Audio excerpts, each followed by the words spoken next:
Good day everyone, I am Christian Reyes Liberto from Bachelor of Engineering Technology, major in Automotive Technology. Today, I want to talk about how to manage bully and take action against bullying at education institution.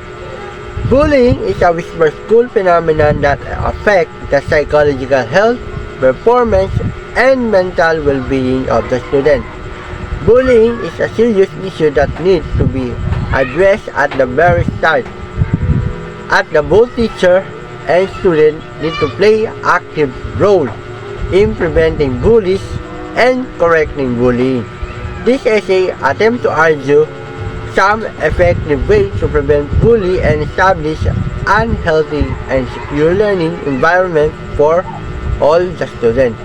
Maintaining a safe and healthy learning environment is one of the very first approach to preventing bullies.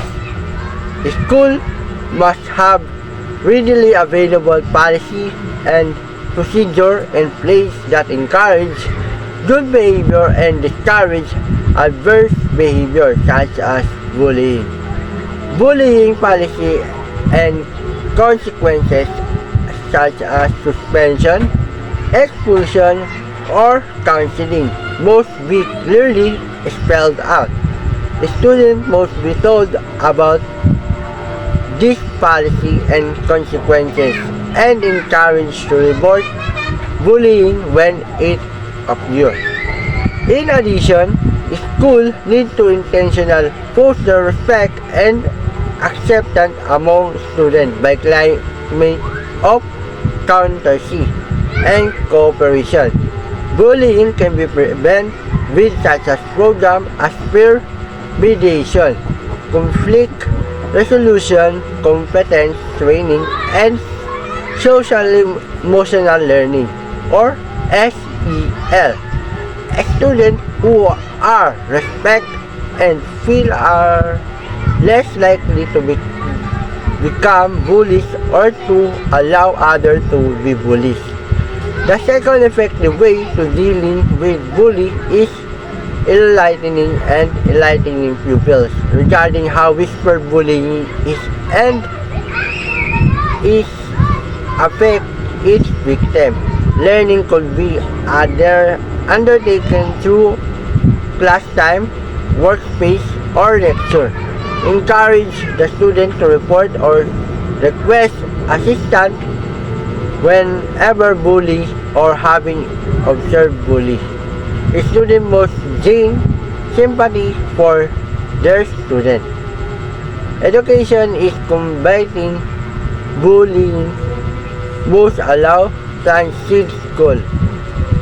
Institution can also plan assemblies, provide guest speaker for discussion on how bullying affects their lives, and employ multimedia options like movie and role-playing scenario to illustrate how bullying affects one's life. Educating kids about the lasting effect of bullying, including nervousness, melancholy, and even suicide, can make them empathy all the more concerning and magnitude of the problem. Also, the truth to be taught about healthy reaction to conflict as well as setting conflict without using verbal or physical violence. School ought to provide support service to victims of bullying. These are counseling service, peer support group, and mentorship program. Victims of bullying feel isolated and humiliated, and the fact that they can find access to support service make them feel like they are not alone and that they are loved. Support service can empower victims to be stronger and learn about coping strategy on how to handle bullying. School counselor and school psychologists need to be available to counsel and offer emotional support to the victim. Support group could also be helpful where the victim can open up and feel they are not alone. Mentorship group where older student mentor younger student could provide extra emotional support and make victim feel part of the group. Apart from that, the anonymous support system can be implemented in a bid to get students to report bullying cases without fear or victimization. School must make sure to be follow up on the report and act accordingly in a timely manner. The second effective means of dealing with bullies is through parents and social at large. Parents are supposed to be informed at the anti-bullying policy in school and be asked to report school bullying. Parents can also instill good behavior and education on bullying to their children. School can conduct workshops and forums in such a way that the parents are made aware of bullying signs and how they can be addressed. Educating parents of signs of bullying in children as victims of perpetrators empower them to take action earlier. The parents should be helped so that they can speak freely with children about the matter of their school life and bringing an open system where the children have no shyness to talk about their problem. Aside from parental environment, school can also enlist the community in addressing bullying. Policy officer, mental health professional, and community agency can speak with one voice while they plan and fund anti-bullying programs.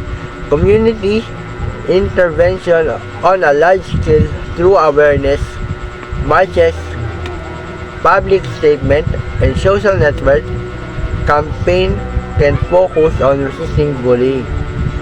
Another effective strategy used against bullying peer mediation. Students are taught to mediate between each other in a peaceful and non-violent way. Peer mediator help curb small fight for escalating into outright causes of bullying. Through mediation involving students learn essential leadership skill, communication skill, and emotional skill. Bystander programs are also extremely important in preventing bullying. Students who witness bullying being perpetrated do nothing in the most cases because they believe that they too will be believed. Students must be taught how they can intervene effectively and safely when they witness bullying happening. Students can be taught how to stand up for their friend, report what they have witnessed, and support victims to have a big impact to preventing bullying. Cyberbullying is a major issue in today's internet age. The school need to implement vigorous anti-cyberbullying policy and teach children to use an internet responsible, educating children about digital citizen etiquette at the impact of cyberbullying can help make the internet safer for them. Technology can also be used to stop bullying by employing anonymous report tools, internet council, and educational websites that give tips on how to not bully. School can partner with social sites in a way that the bullying indicator can be tracked and dealt with more effectively. Through prevention and educating are necessary, bullying should also be punished equitable but firm punishment for students who bully must be established by school. Students, parents, and teachers should be clearly informed about this. This disciplinary action can range from simple warning and detection to suspension or expulsion of chronic infraction. Punishment does not always succeed. However, bullies must be provided with guidance, counseling, and behavior modification classes so they understand the harm they are doing and positive behavioral change infiltrated in them.